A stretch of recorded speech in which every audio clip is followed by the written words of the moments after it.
గత కొద్ది రోజులుగా కడప నగరంలో ఒక అరాచక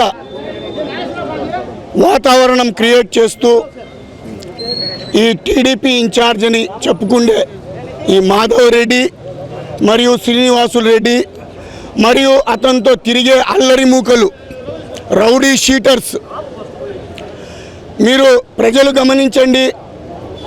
వాళ్ళతో తిరిగే ఒక్కడైనా మన లోకల్ వాడా అని. వీళ్ళు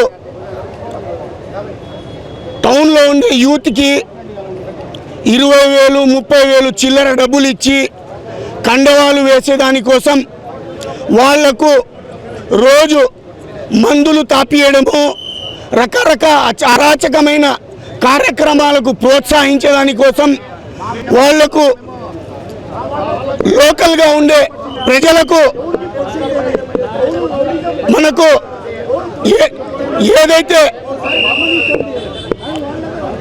ఏదైతే ఈ దుశ్చర్యలకు పాల్పడుతున్నారో మీకందరికీ నేను ఒకటే చెప్పేది, మేము ఫ్రాక్షనిజం వదిలినాం, మర్చిపోలేదు. మీది గుర్తుపెట్టుకోవాలా. మేము గనక మళ్ళీ ఇది స్టార్ట్ చేస్తే మీరు కడప గల్లీల్లో తిరగగలరా? ఒకసారి ఆలోచించుకోండి.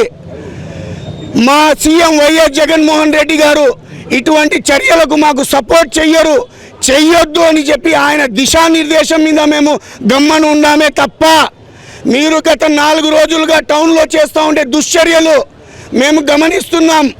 మా యొక్క వాలంటీర్ని మీరు 11వ డివిజన్లో ఏదైతే కొట్టడము, దానికి కూడా ఓపికగా ఎస్పీ గారికి కంప్లైంట్ ఇచ్చినాం. ఆ తర్వాత ఏదో స్టిక్కర్ చించినారు అని చెప్పి, స్టిక్కర్ ఏంద్రా నాయన చించేది?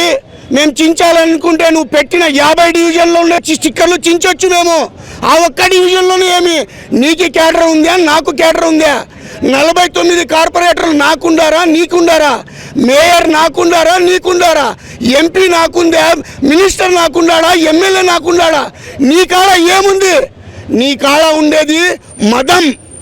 ఆ చంద్రబాబు నాయుడుతో వాళ్ళ కొడుకుతో పార్ట్నర్షిప్లో పెట్టుకున్న డబ్బు నీ కాడ ఉంది. అది మాత్రం తప్పనిచ్చి నీ కాడ ఏమీ లేదు.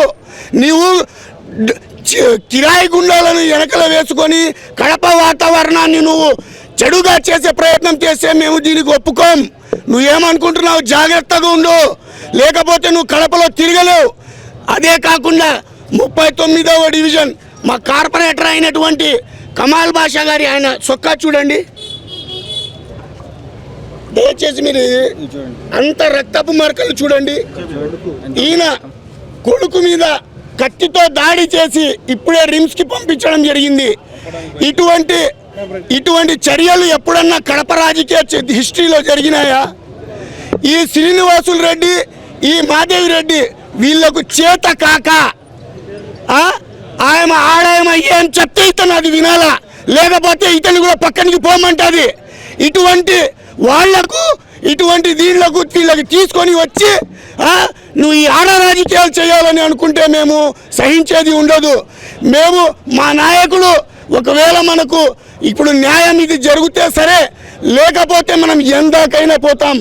మేము ఈ మీడియా ముఖంగా చెప్పదలుచుండేది, పోలీస్ డిపార్ట్మెంట్కి, ఎస్పీ గారికి, డిఎస్పీ గారికి, సిఐలకు, ఎస్ఐలకు మరియు డిఐజీ గారికి కూడా ఇక్కడ మీ ఈ అరాచకాల మీద ఎఫ్ఐఆర్లు, అటెంప్ట్ మర్డర్ కేసులు ఇది కనుక మీరు పెట్టకపోతే మా కార్యకర్తలు కూడా లా అండ్ ఆర్డర్ని మర్చిపోయి వాళ్ళు కూడా బయటకు వస్తే దీనికి కారణం ఓన్లీ పోలీస్ డిపార్ట్మెంట్ అని నేను తెలియజేసుకుంటున్నాను.